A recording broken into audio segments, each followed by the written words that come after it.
Have you ever met someone who still keeps their old phone even though it barely works? Or someone who refuses to throw away clothes they haven't worn in years? Maybe boxes full of letters, old magazines, broken gadgets, things that serve no purpose anymore, but somehow they just can't let go. And here's the question: why? What makes some people hold on to the past so tightly while others throw everything away without a second thought?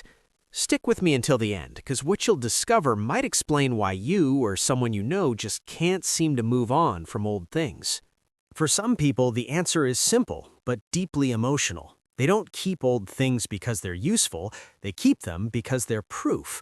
Proof that something happened, proof that they were loved, proof that they existed in a moment that's now gone forever.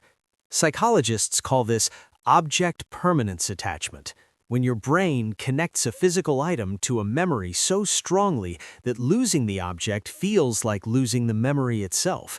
That old concert ticket isn't just paper, it's the night you felt alive. That worn-out jacket isn't just fabric, it's the version of you that felt confident wearing it. For them, throwing things away feels like erasing pieces of their own story. Then there's another group, the ones who grew up with scarcity. Maybe they didn't have much as children. Maybe their family struggled financially. Maybe they watched their parents fix things instead of replacing them because that's all they could afford. This creates what researchers call Depression-era psychology, even in people who never lived through the Great Depression. Their brain learned early on that everything has value, that wasting is dangerous, that you never know when you might need something again. So they keep the old phone charger that doesn't fit any device they own. They save the broken lamp because maybe one day they'll fix it. They hold on to everything because their survival instinct tells them letting go is risky. It's not hoarding, it's protection. And then there's a third type, the people who refuse to let go because moving forward feels like betrayal. Maybe they lost someone they loved, and now every object connected to that person feels sacred. Maybe they went through a painful change, a divorce, a move, a loss, and the old things are the only stability they have left. Studies on grief and attachment show that people who experience sudden loss often develop what's called symbolic immortality, the belief that as long as the objects remain, the person or the moment isn't truly gone. That old sweater that still smells like them, that book they gave you with a note inside, that random mug you use together every morning. Letting go of these things doesn't feel like decluttering, it feels like saying goodbye all over again. And they're just not ready. But here's where it gets really interesting. Some people who refuse to let go aren't stuck in the past at all. They're actually protecting themselves from the future. Psychologists call this anticipatory loss anxiety, the fear that if you let go of something now, you'll regret it later. You'll need it, you'll want it, you'll wish you still had it. So they keep everything just in case the style comes back, just in case they lose weight and fit into those jeans again, just in case someone asks about that moment and they want to show proof. Their brain isn't living in the past, it's trapped in a constant state of what if. And that's exhausting.